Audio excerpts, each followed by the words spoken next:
Assalamualaikum warahmatullahi wabarakatuh.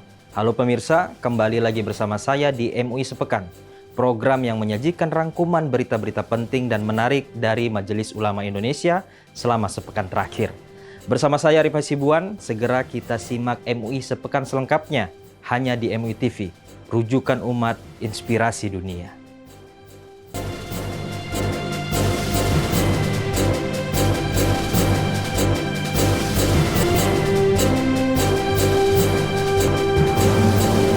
Kita masuk ke berita pertama pemirsa. Wakil Sekretaris Jenderal Majelis Ulama Indonesia, Rofiqul Umam Ahmad, memaparkan sejumlah program kerja yang menjadi prioritas utama komisi badan dan lembaga di lingkungan MUI dalam waktu dekat. Selain itu, beliau juga menyoroti program-program non-prioritas yang akan tetap dijalankan secara bertahap guna memastikan efektivitas pelaksanaan visi dan misi MUI ke depan. Berikut wawancaranya. Dilaporkan oleh tim ISO mengenai hasil pemantauan dan pendataan kegiatan prioritas dan non-prioritas yang telah dilaksanakan oleh masing-masing komisi badan dan lembaga.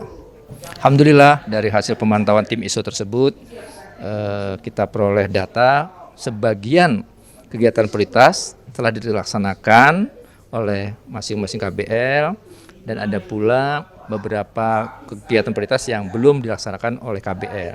Yang belum dilaksanakan itu baik karena memang belum jadwalnya maupun ada satu dan lain kendala yang membutuhkan dukungan, penguatan, dan dorongan dari pimpinan. Nah, mudah-mudahan dalam waktu dekat akan digelar rapat antara tim ISO dengan perwakilan KBL.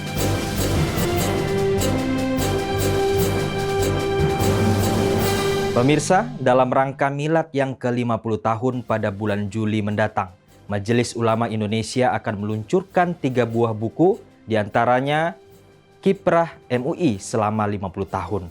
Peluncuran ketiga buku ini menjadi salah satu momentum penting dalam rangkaian milad MUI yang ke-50 untuk menegaskan peran MUI sebagai lembaga keagamaan yang aktif dalam memberikan panduan moral dan intelektual bagi masyarakat Indonesia.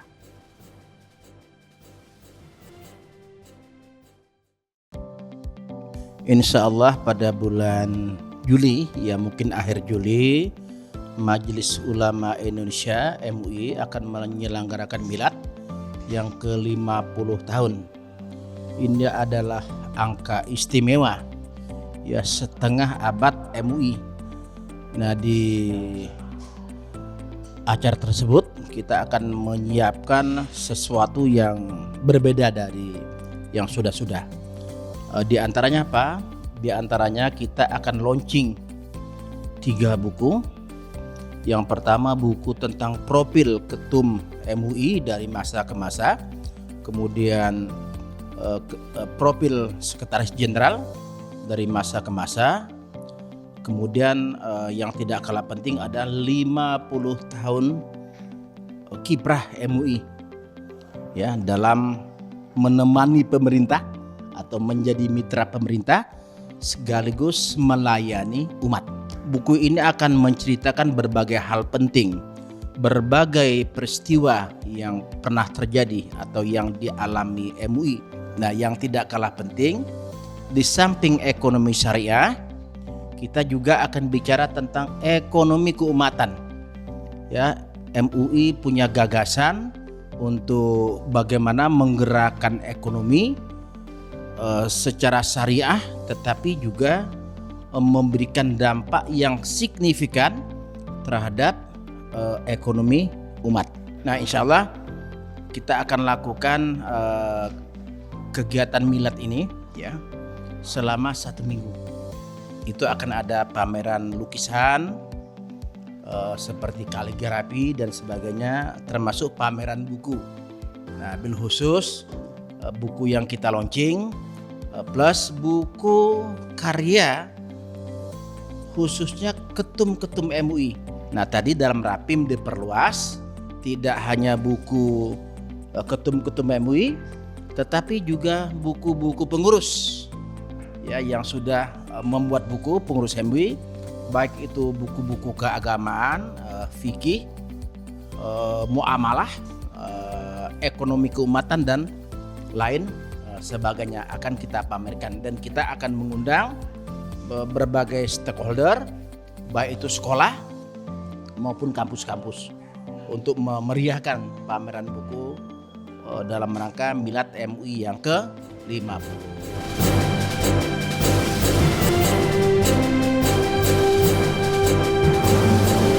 Ya, kita beralih ke berita selanjutnya pemirsa. Sejumlah pemuka agama, pemerintah, dan akademisi mengikuti pembekalan ilmiah tentang isu-isu lingkungan hidup yang digelar sebagai upaya meningkatkan kesadaran dan peran aktif dalam menjaga kelestarian alam. Kegiatan ini bertujuan membekali para peserta dengan pengetahuan yang berbasis ilmiah sehingga kedepannya dapat mencegah deforestasi, perubahan iklim, dan bencana hidrometeorologis. Mengenai manusia, hutan, dan bumi. Nah, ini mulai suatu konsep di mana pemuka agama bisa memberikan kontribusi langsung dengan mengakses data-data yang sudah ada, serta aplikasi-aplikasi yang sudah dimiliki oleh BMKG misalnya. Salah satu kunci ya bagaimana kita bisa mengendalikan iklim sehingga mengurangi bencana alam yang terjadi di masyarakat yang ada. Karena bencana alam tadi disampaikan bahwa ini adalah bencana hidrometeorologi, yaitu bencana-bencana yang diakibatkan oleh kerusakan hutan gitu ya. Terjadi banjir, longsor, kebakaran hutan dan lahan, badai gitu ya, kekeringan gitu. Nah, ini adalah bencana-bencana yang tadi kita lihat 40% lebih ya bencana alam itu terakibat dari banjir. Nah, banjir ini adalah akibat dari rusaknya hidrologi atau siklus air yang akibat dari perubahan iklim itu. Nah, kita harapkan dengan adanya kolaborasi antara saintis ya dengan ilmuwan dan pemuka agama serta pemerintah ini, kita bisa lebih efektif ya dalam menanggulangi, mencegah ya terjadinya kerusakan hutan serta juga mengurangi daripada terjadinya bencana yang ada di masyarakat kita itu. Nah, ini kolaborasi ini yang menjadi sangat penting. Selain itu juga akan mempererat kolaborasi antara umat beragama sendiri, sehingga kita di lintas agama ini terjadi peningkatan kerukunan beragama. Jadi diskusi-diskusi kita adalah diskusi-diskusi bagaimana mengenai masalah kemanusiaan, masalah kebencanaan. Nah, ini kita tingkatkan sekaligus memperkuat bagaimana kita sebagai Khalifatul fil Ard, sebagai manusia penjaga bumi ini bisa berperan aktif gitu untuk bisa mencegah kerusakan bumi sehingga mencapai kemaslahatan rakyat, masyarakat.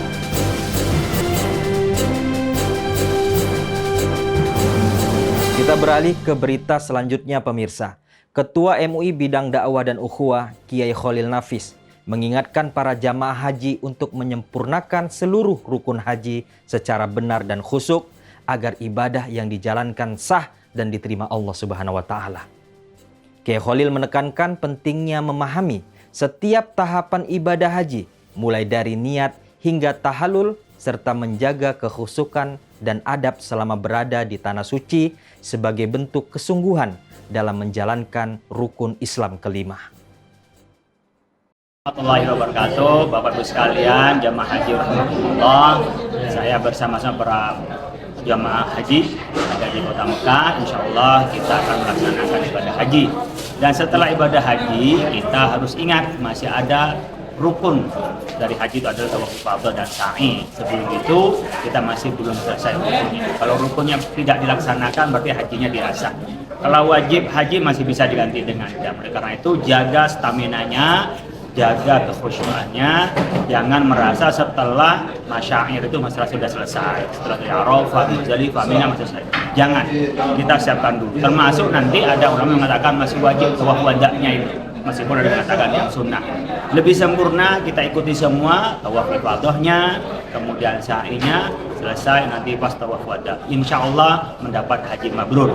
Insya Allah, jaga kesehatan, jaga kekhusyuan. Jangan dulu terlalu merasa sudah gembira karena sudah selesai di masyair. Masih ada rentetan berikutnya sampai pulang ke tanah air. Mudah-mudahan sehat selalu dan sukses dan mendapat haji mabrur. Terima kasih. Assalamualaikum warahmatullahi wabarakatuh.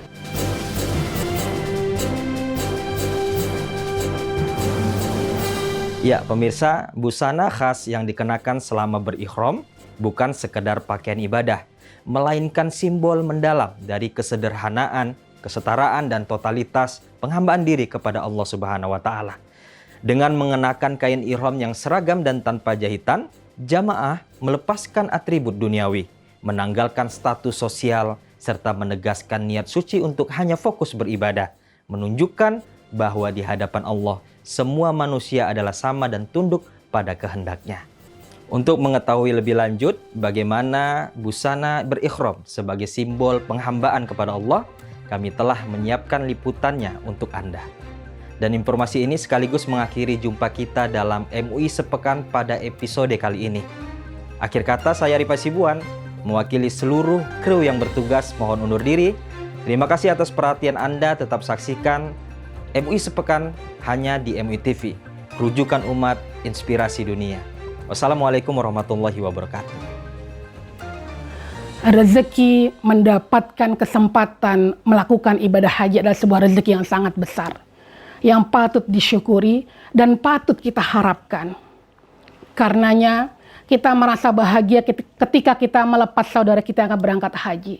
Kita merasa bahagia ketika kita melepas teman-teman kita yang akan berangkat haji. Dalam pelaksanaan ibadah haji, tentu ada ketentuan, ada aturan, ada rukun, ada syarat, ada kewajiban yang harus dipenuhi. Di antaranya adalah ketentuan tentang cara berpakaian bagi orang yang hendak melakukan ihram, baik ihram haji maupun ihram umroh. Kalau bagi laki-laki tentu sangat simpel, sederhana, dan mudah. Bagi seorang laki-laki yang akan melakukan ihram, cukup memakai 2 lembar kain tanpa berjahit. Namun bagi perempuan ada ketentuan lain. Bagi seorang perempuan yang ingin berihram, maka dia harus memakai pakaian yang menutup seluruh auratnya kecuali muka dan kedua telapak tangan. Namun pada hakikatnya, ketika orang berihram, memakai pakaian ihramnya, dia sedang menghadap Allah dengan segala penuh kerendahan. Itulah yang harus ditancapkan dalam hatinya. Ada niat suci, ada keikhlasan, ada kehusyuan dalam beribadah. Itulah yang harus ditampilkan dalam pakaian ihramnya. Karenanya ada aturan-aturan yang harus dipenuhi oleh seorang perempuan yang memakai pakaian ihramnya. Yang pertama, pakaian ihram yang dikenakan harus menutup aurat. Tidak ketat, tidak menampilkan bentuk tubuh. Jadi jangan sampai karena kita ingin merasa nyaman ketika berihram umroh ataupun haji, kita asal memilih pakaian yang penting nyaman, namun ternyata pakaiannya begitu ketat hingga menampilkan bentuk tubuh. Tentu ini tidak dianggap sebagai menutup aurat. Aturan kedua dalam menutup aurat adalah pakaiannya tidak tipis dan tidak menerawang. Kebanyakan umat Islam Indonesia senang memilih pakaian berwarna putih ketika berihram. Ini diperbolehkan, tidak mengapa, masalah warna tidak menjadi masalah.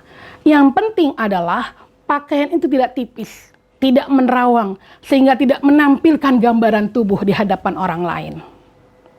Dan yang ketiga, tidak mencolok. Allah mengatakan dalam firman-Nya, wala tabarrajna tabarrujal jahiliyatil ula. Janganlah kalian berhias sebagaimana berhiasnya perempuan pada zaman jahiliyah dulu.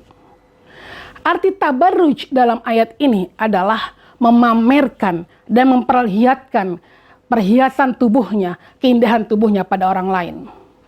Dengan larangan tabarruj ini, maka hendaknya seorang perempuan yang memakai pakaian ihram menampilkan kesederhanaan, bukan malah bermegah-megahan, bukan berlomba-lomba mencari pakaian yang paling bagus yang seakan-akan tidak ada lagi orang lain yang bisa memakai itu. Justru ketika sedang berihram, seorang manusia sedang menunjukkan kehambaannya kepada Allah Subhanahu wa Ta'ala.